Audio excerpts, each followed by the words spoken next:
Okay, so today we begin a new series. And this series is What Happened in India. Oh boy, oh boy, oh boy, Jiminy Jillikers.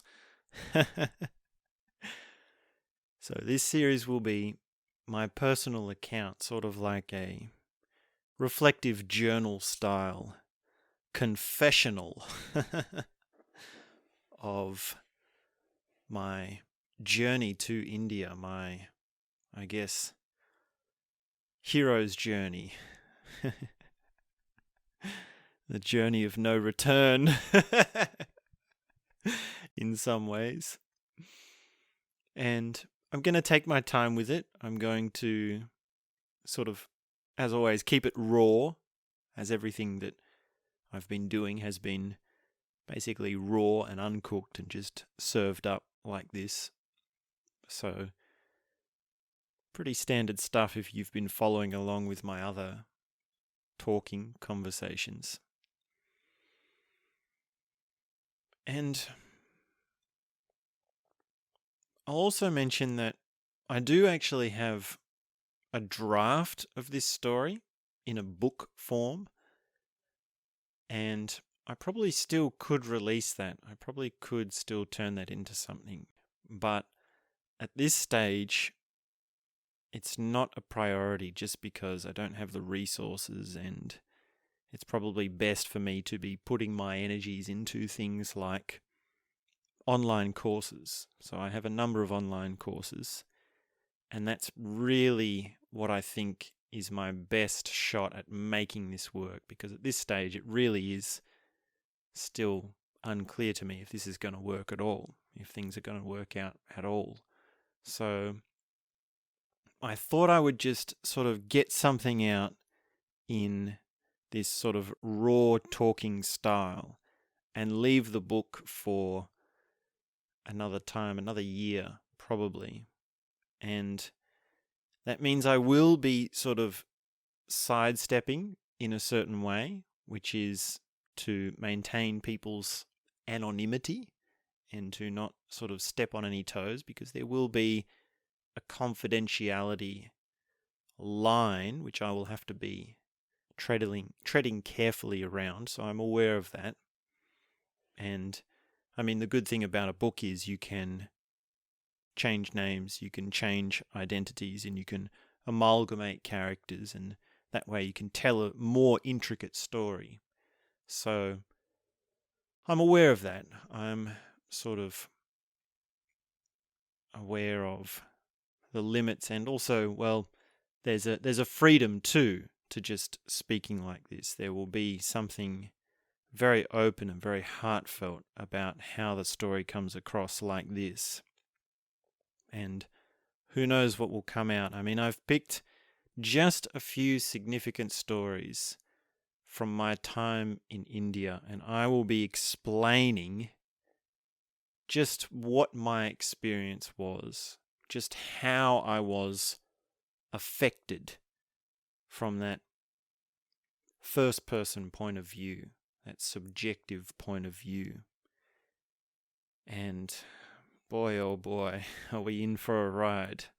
So I hope you can stick with me. This will be a pretty long series, probably about 10 parts. And I've picked some of the most juicy moments of just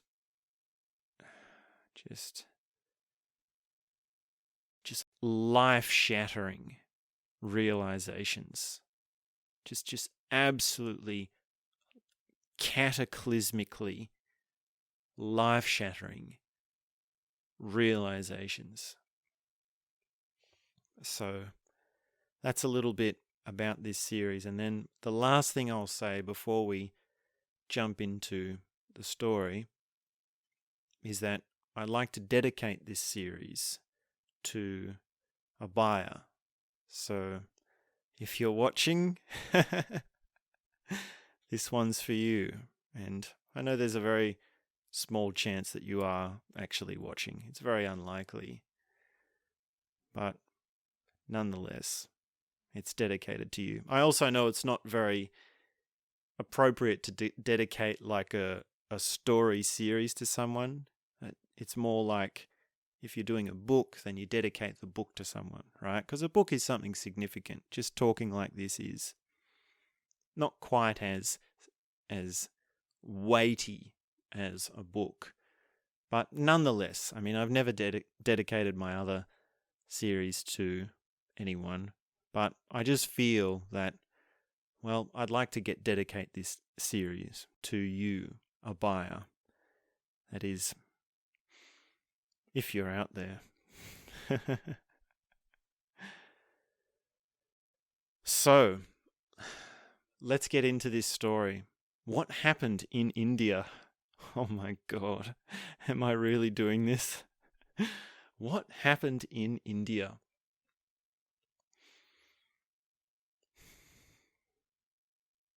Well, let me set the stage for you. Before I went to India, I was working in a job as a burrito boy. And that basically meant making burritos, cleaning dishes, mopping floors, chopping onions, ordering food, talking to the customer, counting money, saying, "Hi, can I take your order?" 100 times a day. And I was actually regional manager along with another regional manager. So we were managing 4 fast food restaurants, these burrito stores. And as the story goes, I was actually fired from my job. And it was for a number of reasons, accumulating reasons, you could say. But one of them was actually my podcast, my actual talking on the internet. Because one of the staff members had asked, "Well, what do you do in your spare time?" And I said, "Well, I run a podcast." And they looked it up.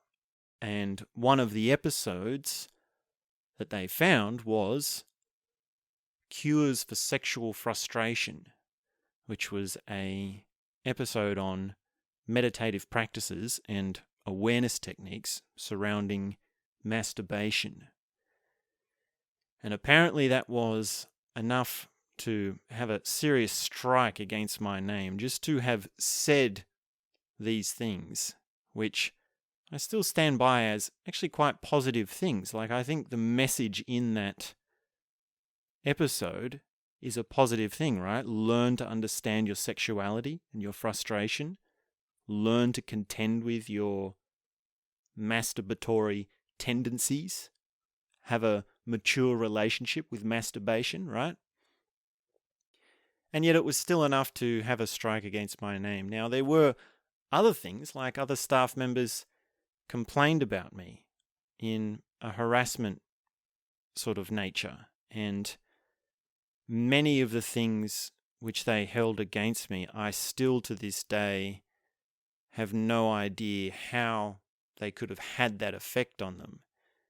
And I partly put that down to my own ignorance, my own inability to see how I affect other people. It's partly also due to the cultural climate of the times that we're living. And really, I mean, it's a ball of knots. Like, why was I fired from my job is a ball of knots that becomes a tangle in my mind if I go into it too deeply. Like, I can start to think about like all these things which I did, which I thought were the right thing to do, and yet they were held against me. And the downright truth of the matter, the downright fact of what happened there was that it hurt me.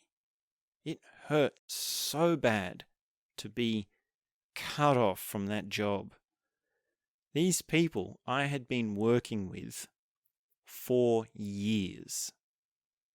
I had dedicated my time, I had dedicated my energies, to this job. And, I'd mopped floors, I'd covered people, right? Little Lucy can't work tonight because she sprained her ankle at netball practice this afternoon. Okay, I'll do the job, right? I'll be there in a jiffy, right?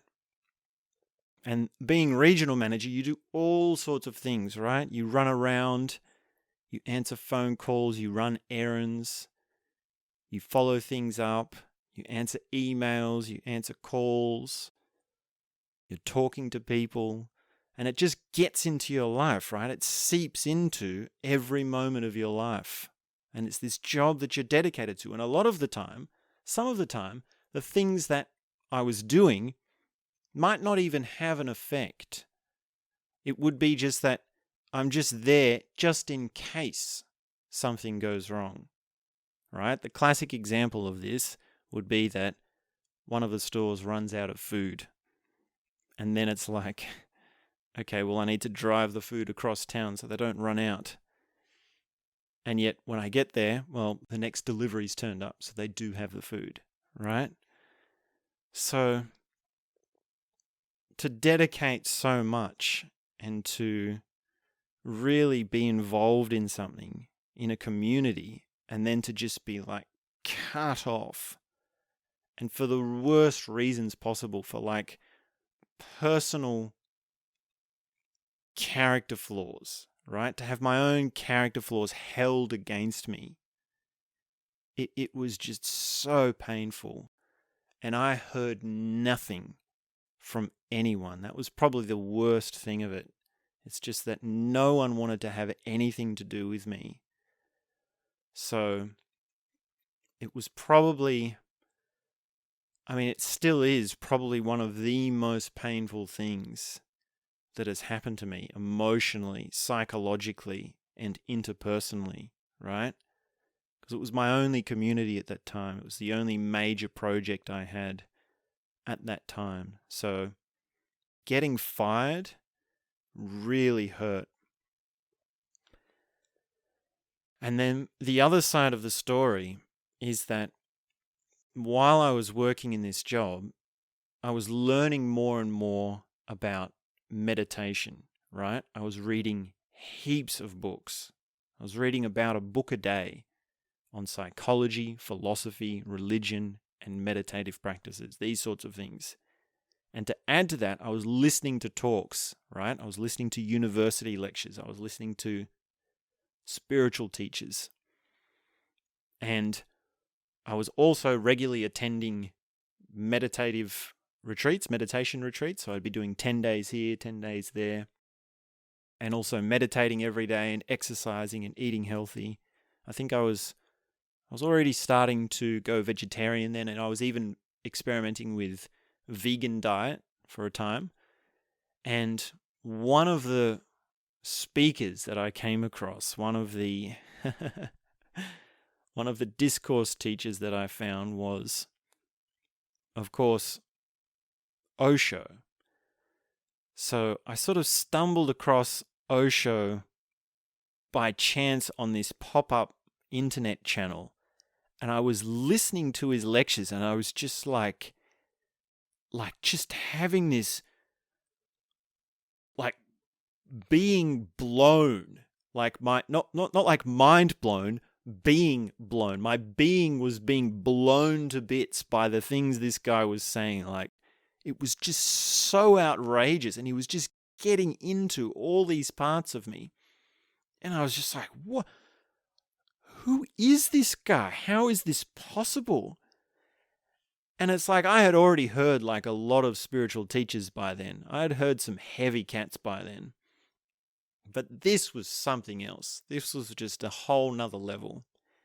And of course, because it was a pop-up channel that was giving these discourses, releasing this content, it got famous very fast, and then it got deleted because of copyright. So I had, luckily, another break with finding Osho lectures, which was that I met this guy, this incredible Indian guy, on a meditation retreat. And I actually had some very profound conversations with him, very influential conversations with him as well. But one of the things that he did was that he actually gave me his Osho Discourse collection, right? So this would have been, it would have been about 3,000 lectures. And each lecture is between 1.5 hours and 2 hours, right? So we're looking at 6,000 hours of lectures in English, right? So the Hindi one is something like, 10,000 hours. But of course, I was only listening in English. And so I'm working this job and I'm listening to these Osho lectures and getting my brain fried and like meditating every day, reading books, eating healthy, exercising. I mean, as I'm doing this more and more, I'm starting to hear the call. I'm starting to hear the call to go to India, to say, I need to go to where this guy was. I need to go to where there are people who can hear this sort of thing. And like what kind of people listen to this? Like I'm sitting through these lectures thinking like, what kind of people are into this? Like, I cannot imagine. And of course, in many of the lectures, he's talking to a crowd, so you can hear them laughing and you can hear them responding, and there's questions and these sorts of things. So this whole time, I'm having this sort of building up call to go to India. Now, the plot gets even thicker than this. The weight gets even worse than this, which is that I then started experimenting with hardcore A-grade psychedelic substances. So for a short period, I was going into methyl and dioxymethamphetamine, ditryptamine, DMT, and LSD, and also on occasions magic mushrooms. So these are some very potent, very hardcore psychedelic substances. And I was doing this for the purposes of consciousness, like I actually, when I did talk to people overseas about this, it would be sort of funny that they would, normally the story goes like, you have psychedelic substances, and then you go, oh, consciousness, meditation, oh, spiritual gurus and teachers, I need to learn about all this stuff, right? And then you go into that stuff and then you learn about it, right? That's the normal how the story goes. For me, it was the opposite. For me, it was, okay, I'm learning about meditation, I'm learning about psychology, and I'm doing it. And then that sort of eventually led me to do drugs. So that was just adding to this thing of, man, I need to go to India. I need to find these people. I actually have to actualize these extraordinary cosmic existential realizations that I'm having, right? It's not it very quickly became to the point where like just sitting and meditating on DMT wasn't enough. It was like, okay, that's an amazing experience. It's very important insights, but I somehow need to connect that godlike experience, that infinity experience with my real life. I need to bring it back down to earth. So the calling was just so brutal. The calling was just like, man, I need to go to India. I need to get there somehow. I need to get to this place, this resort, which was Osho's resort, Osho International Meditation Resort. And I'm just thinking, how can I go there? And really, like, to just tie up the little moment on drugs, there are whole stories from that chapter in my life, which maybe at the certain time I'll go into. Maybe when the time is right, I'll be able to share. But it's a very colorful journey, and it's not all beautiful. There are some very dark moments, very dark and hard times. But at least I was sort of seeing that I need to come out of it. I need to grow out of it.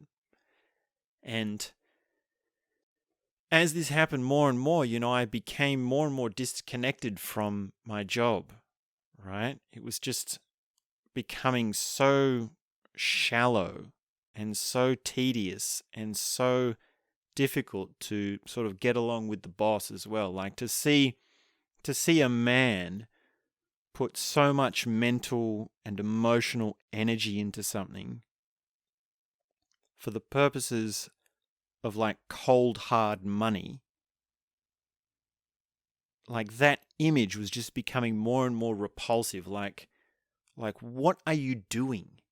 Like, are you out of your mind to be putting that much energy into something that gives you basically nothing, right?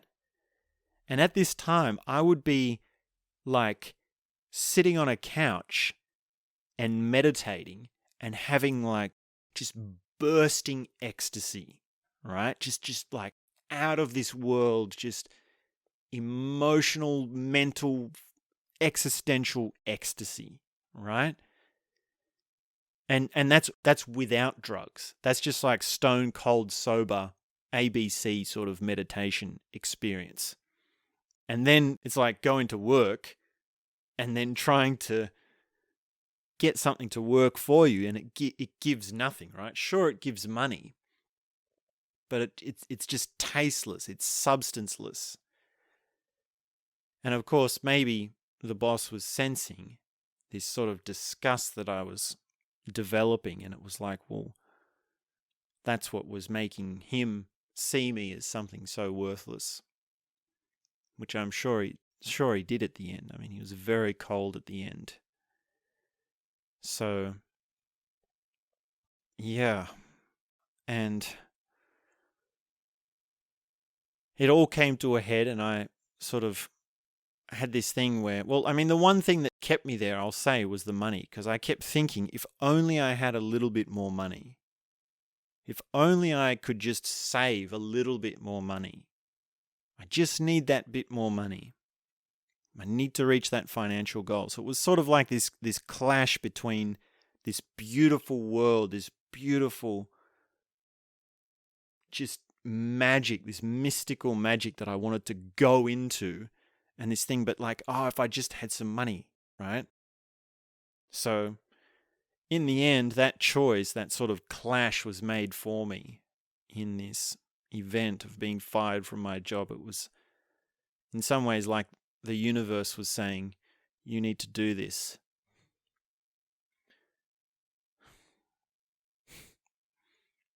So, yeah. It's like, if you don't make the right choice, the universe will make it for you, and it will hurt. It will really hurt a lot. It'll be the hard way to do it, right? Like, if I had have just seen it for myself, I should have just quit. I should have just quit and gone and saved myself all of that emotional baggage, right? Because I beat myself up for years. Over getting fired. Like, it was just near downright impossible for me to think of myself as a good person at all. So, yeah, it really hurt. But at least one thing was good from it, which was that now I could go to India. Now I could do what I was telling myself I had to do before I died. So I had a couple of months to just sort of simmer, and then I booked my ticket, I made the arrangements, I packed up all my stuff went into storage. I had how much stuff did I have? I had like I had like 3 or 4 milk crates worth of stuff, along with 300 books. So it was basically a carload. I could fit everything that I owned in my whole life into one carload. So not very much stuff by some people's measure. And that all went into storage while I went overseas. And my first stop was actually to Berlin. So I didn't go directly to India. And I was visiting a friend in Berlin. He was a jazz musician, a jazz drummer, and he'd been living there for a year or so. And I just went there for a month just to sort of check things out, to get sort of a bit of a break from everything. And while we were there, we got up to all sorts of mischief, right? We went to places, we went to music, we walked around the streets, and there was a lot of graffiti, but I wasn't doing any graffiti at all, actually. I had pretty much just resigned all graffiti that I was doing. And I actually ended up joining an Osho meditation, I guess you call it, studio. So I was going there every day to do Kundalini meditation. And probably the most significant thing of Berlin was that I took 2 tabs of acid and meditated for 40 hours straight. So it was like, wake up, meditate for 3 hours, drop 2 tabs of acid, and then meditate for 3 hours, and nothing happened. And then after 3 hours, when I thought, well, they were dud tabs, they hit me, and it was like, whoa, kazam. And then I was like sitting on the couch all one afternoon and one night, and then all one day. So like 30 hours. And that 30 hours, of course, is a whole story unto itself, right? Like I had inner child dreams, I had dances around the stars, I went to Santa's workshop and met the elves, and oh man, yeah, man, oh man, there was just so much that happened in that trip. And yeah, maybe I will write a book about it one day. Santa's workshop is really something that you cannot believe. Like, the things that go on there with the elves and the mischief they get up to and the implications for our world. Oh man, it's just mind-blowing. And it was just amazing to meet Santa and to actually see how things work. So, yeah. And then that night we went, and I was still tripping, and we saw this free jazz gig where it was like this performance piece where they were talking and playing music, and it was like interacting with the audience, and it's like, whoa, is this the performance? Is it not? It's just like, oh, man, what's going on? It was just the most trippy thing to end the day with, and in some ways perfect. So yeah, but in all, Berlin still felt like a waiting room, right? I still had that urge of like, how do I get to Osho International Meditation Resort? How do I get to this place? And eventually, of course, I got on the plane and made my way there. And my touchdown was in New Delhi. So I arrived in New Delhi and went to the hostel. And my thinking was, I'll stay in New Delhi for 10 days just to sort of get a feel for India and just to sort of adjust to the culture, right? Because everyone talks about the culture shock, right? Because India is so different to this Western Australian lifestyle that I've been living. So I thought, okay, well, I'll be smart about the culture shock.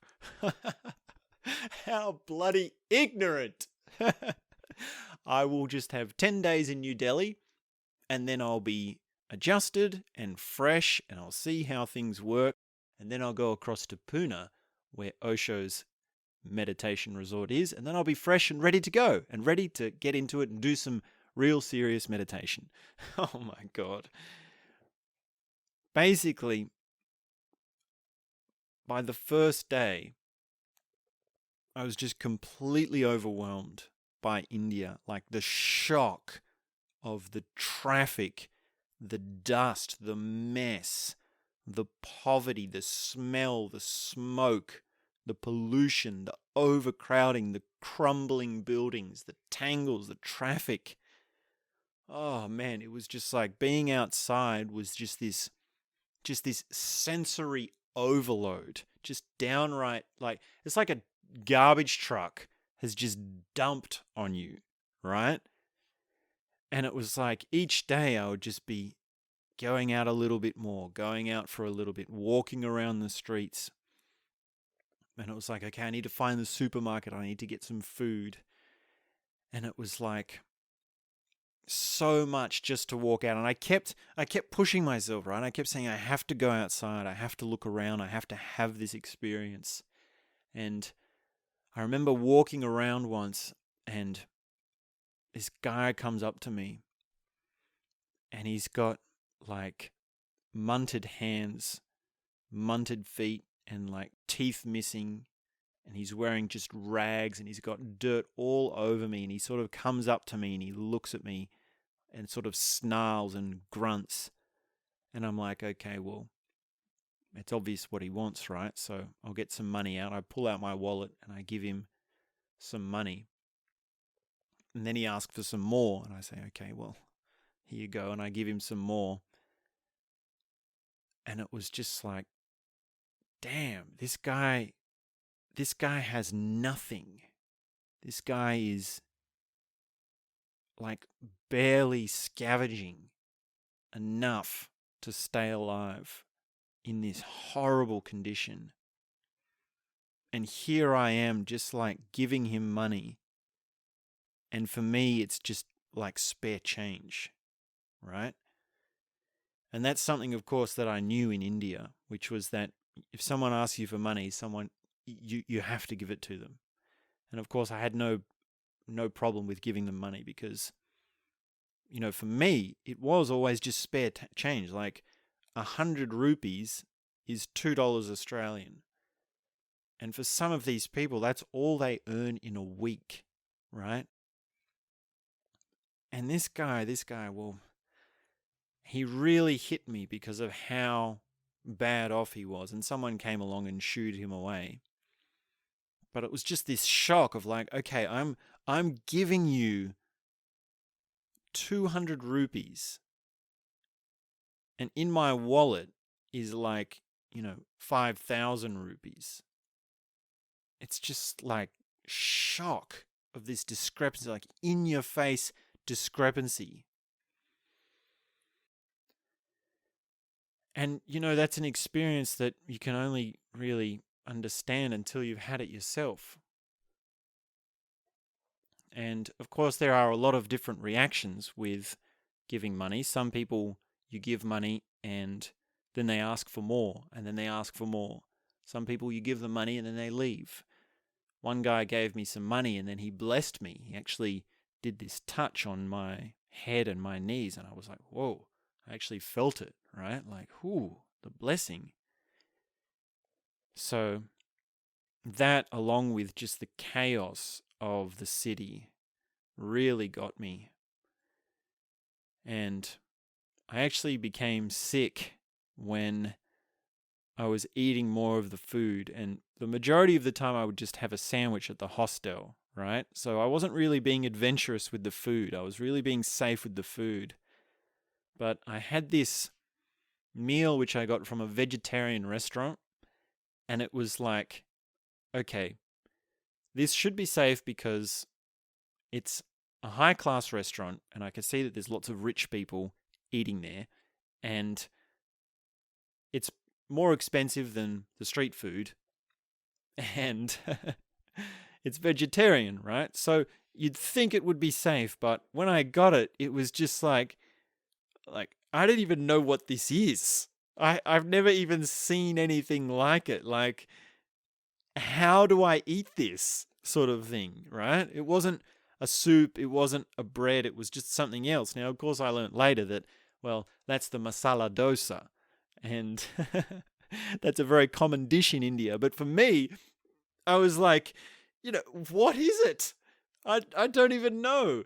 So I actually ate just a little bit of it and then ended up giving it away to someone on the street who obviously needed it more than me.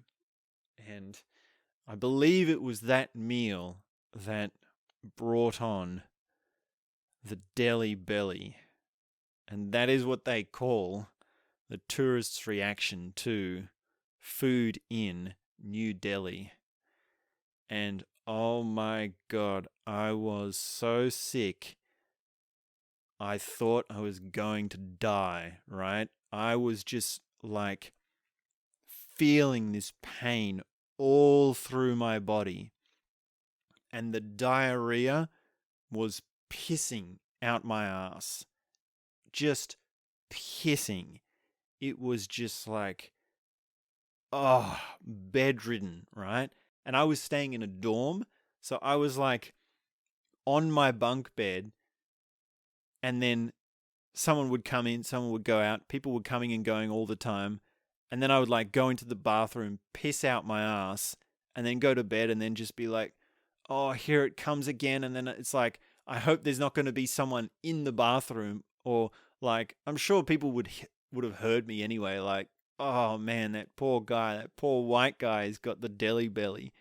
And it was just like in bed, just like thinking, am I actually going to die? Should I call a doctor? And then also being so weak that I couldn't even stand up. Like, to stand up and then go down 3 levels and then talk to the hostel manager to say, oh, can you get me this doctor? That amount of energy might actually kill me. So it's just like, if I just wait, maybe I'll be all right. If I just hold on, I'll be all right.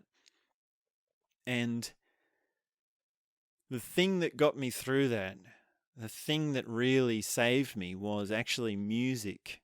So at that time, I had this song playing inside me. It was this music, this circus band music. So there was still somehow a light to that, a positive side to it, but I was just absolutely bedridden. And some jolly English fellows came in, and they were like, oh, do you want to go for some beers? And I was like, well, normally I would want to go for some beers, or at least that's what I thought. In actuality, I probably just looked at him and said, no, I'm dying, or something like this. And the jolly English fellows understood. They were like, oh yeah, the Delhi belly, we understand, we had a bit of that. So yeah, and I mean, I did get a little bit better, and I was actually able, this might have been before I was sick, I was actually able to go and see the Red Fort in New Delhi. So I met this English girl, this cute young English girl, and she was actually in India by herself, brave soul, or ignorant soul like me maybe. And she invited me to go and see the Red Fort, and I thought, damn it, I'll have to do this, if this girl asks you out, you have to go with her. And I have to do at least one touristy thing while I'm here, right? So we went and saw the Red Fort, and that was the big sort of castle in New Delhi, this historical monument. And it was so hot that day. It was like 50 degrees Celsius in the sun, right? Just scorching heat, the absolute brutal, the most brutal scorching heat, right?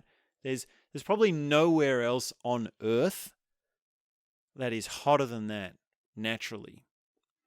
So, except for maybe at a volcano, right? You'd probably have to stand next to a volcano to reach that sort of high level, but yeah, at least I got to do one touristy thing. And then I was in bed, just like wondering if I'm going to die.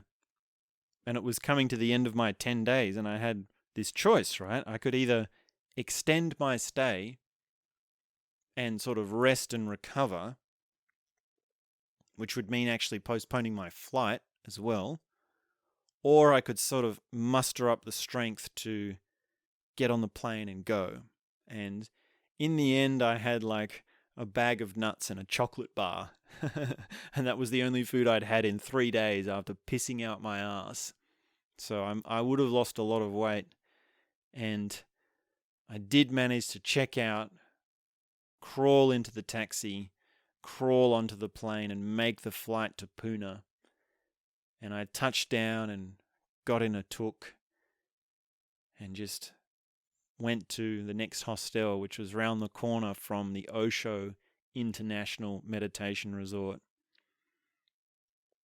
And Pune was still quite intense. It was still had that India vibe, but it was at least a grade down from New Delhi. Like, New Delhi is brutal. It is just absolutely brutal. There's just no trees, for one thing, right? Just not enough trees. At least Pune had some trees. So I realized at the end of that 10 days, if you've adjusted to New Delhi, then you're probably half dead. So maybe I, in an ironical kind of way, did adjust to New Delhi. But I touched down in Pune, and then I went to the hospital, checked in, and I thought, okay, I'm here. Finally, I've arrived. I made it. I have to go and see this resort. So I walked around the corner. It was only less than a 10-minute walk to the Osho International Meditation Resort, and I walked along that road, and I sat down right out the front, and of course I recognized that big black building with the black walls and the mirrors and the big sign in metal shining letters that says Osho International. And I'd seen it in the promotional videos, I'd seen it in photos, I'd heard people talk about it, and of course I'd been thinking this for years, like, what sort of things happen at a place like this? What things go on in that place? And I sat down across the road and I just sat there to realize, I've arrived. And in that moment, well, I wished I could cry. If I could realize the beauty of making it that far to just get there. I could have cried. And I spent some time there, and I didn't actually go in straight away because I had to get a robe and I had to get some things sorted out. But as it actually turned out, I actually went back to the resort, back to the hostel, and then the next day I was sick. So I was actually had this big relapse of being sick for 3 days, and I was bedridden for 3 days. And I was just like, I thought I was getting better from this, right? I thought I was being able to come out of this, right? Because I thought I'd traveled and I'd been able to start to get on the mend a bit and to recover from New Delhi, but I was sick. And it was also like, okay, I'm in this new place. How do I get food? What do I eat? And then I ended up actually eating some street food, which probably did not help much to my sickness. But I really wasn't eating much. I was sort of just like crawling around the streets getting Gatorade or something, just trying to get my fluids happening. And it was just like, damn, I am so sick, right? So much for the plan of turning up fresh and then doing meditation. I was just wrecked, just destroyed by India. And then eventually, after a couple of days, I was able to, buy a maroon robe, which is mandatory for going to the resort, and then sort of going in with my passport and my paperwork and some money and actually getting things set up. And I walked in to the, the new visitors center, and I walked in and everything was made of this black, smooth, reflective marble. And it was just like perfectly clean. And the benches were just like straight, clean marble. And I sat down and looked out over the resort, and there was this giant fish pond with all these goldfish swimming in it. These palms, these little lilies, these lotus flowers, these giant bamboo structures, these waterfalls. I could hear the sound of the water falling, that sound of water falling. And there's a Buddha statue. And it's just like, oh my God, the beauty. Just like the contrast of the chaos of New Delhi and then that perfectly clean paradise. And I just sat there. I was just like, oh my God, I've made it. I've made it. I can't believe I made it. And then the first person to come up to me was this Chinese woman, this beautiful, gorgeous Chinese girl. And I was just like, whoa, damn, are all the girls here that gorgeous? I'm not going to get any meditation done. I'm just like, get away from me. I'm okay. And then and then later on, another lady came up to me, this German lady, which turned out to be one of my friends in the long run. And, she was able to say, welcome, you need to get your paperwork sorted and your day pass, there's this whole process, and then, get your things ready so that you can actually go into the resort. And I did all that. And, it took some time, and I was like, okay, how long do you want to be here for? And I was just like, I'll just start with a month. Right. She was like, whoa, a month. Okay. And I was just like, yeah, I got a one-way ticket. I'm going to be here a while. So, and I mean, that was probably the good thing about working in that job, right? Because I had some money. I had enough money to be able to travel for about a year. So that was at least one good thing. Apart from all the emotional and mental suffering, then at least I could do this. At least I could actually go for it. So I was going to make the most of it. I was going to go deep. And I remember when I walked in, I walked through the front gate.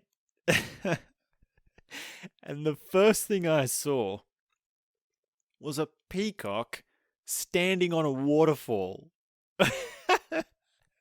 And I was just like, what? Why is there a peacock standing on a waterfall? Whose idea was this? And it's just like perched right up there. And there's like a waterfall going down, and everyone's wearing these maroon robes, and it's like white marble paths, and there's these branches, these paradise trees all around, and I'm just like, what? Just like, I am in it. I have entered. And then, of course, from there it unfolded. Like I was just walking around, and there was these black marble buildings. All the buildings were black, smooth, clean marble buildings. All the paths were white marble. There was all these trees, and it was like, wow. And I went over to Buddha Grove, which is this big amphitheater made of white marble. And I realized there, Buddha Grove, there's the platform. And I actually saw the platform. I was just like, okay, so that's the exact platform that Osho sat on while he was giving the Discourse lectures that I had been listening to, right? That's where it actually happened. That's where it actually happened. And there was like, pop music blaring out these speakers and people dancing. And I walked on deeper, and it was like, okay, here's the Multiversity Plaza, right? This is the mystery school where you do all the consciousness techniques and the awareness courses. And the Multiversity Plaza is this big glass pyramid. And of course I'd seen it in photos, I'd seen it in the promotional videos. But then to actually see it, I sort of wanted to like kneel down and be like, oh, something like this. It was just like the Multiversity Plaza, the mystery school, I'm at the mystery school. I've found it. And then, there's a cafe with people sitting around drinking coffee, and people smoking in one corner, and then I'm just like, wow. And I keep walking around, and there's all these buildings, and they'd be called like Osho House or Jesus House or Lao Tzu House, and it's just like, man, I am in it. And so yeah, and then around in another area there is the swimming pool, right? So this is Osho Basho. And then there's another cafeteria, which was actually, when I arrived, closed because it was being renovated. It was being fixed up. So, yeah, to sort of walk around, and then the best part, the most incredible part, was to actually go across to the other side. And all the while I'm looking at this place and just seeing like, oh, I've seen that in photos. And then seeing like, whoa, it's so different in real life. But the most grand thing was to turn up and see the meditation hall, right? To walk out and to just like have the trees parting and to see this giant marble pyramid just rising out of the water. It was just like, oh man, what a place to be. And that walkway, right, where you walk across the water to go in, and then the stairs go up to the side into the pyramid, was just like, oh, it was another one of those moments, right? It was like, oh, it's like continuous moments like this. And it was just like, damn, I've made it. I've entered. And yeah, I mean, my plan for the first little while was to just suss it out. And it took me a while. It took me a while to get with the program. And basically for the first 2 weeks, I didn't talk to anyone. Maybe even longer, maybe 3 weeks or 4 weeks.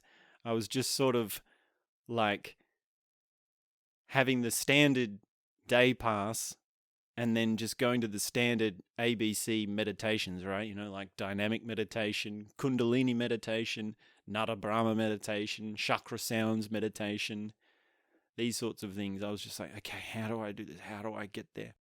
And it took me a good month before I would actually start to talk to someone and sit down with someone, right?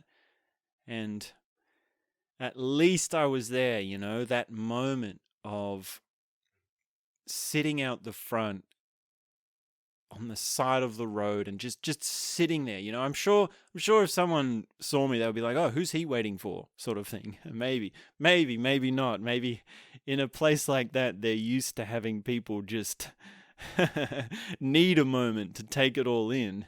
So yeah.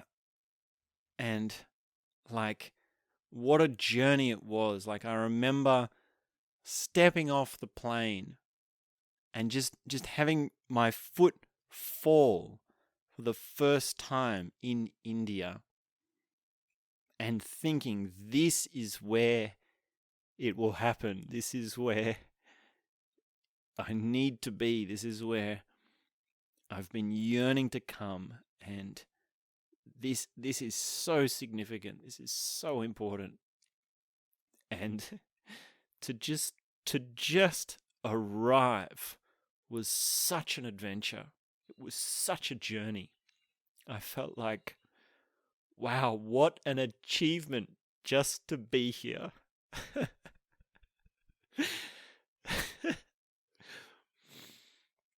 So, yeah, I think that's probably enough for this chapter. I think we'll leave it there for today. So that is chapter 1 in the series, What Happened in India? And we'll continue probably next week with Chapter 2. So stay tuned. Thank you very much. I'm going to go and get a tissue because I really need a tissue right now. I actually don't have any handy, so I have to get some tissues. So thanks very much. Tune in again, and we'll be back soon with more.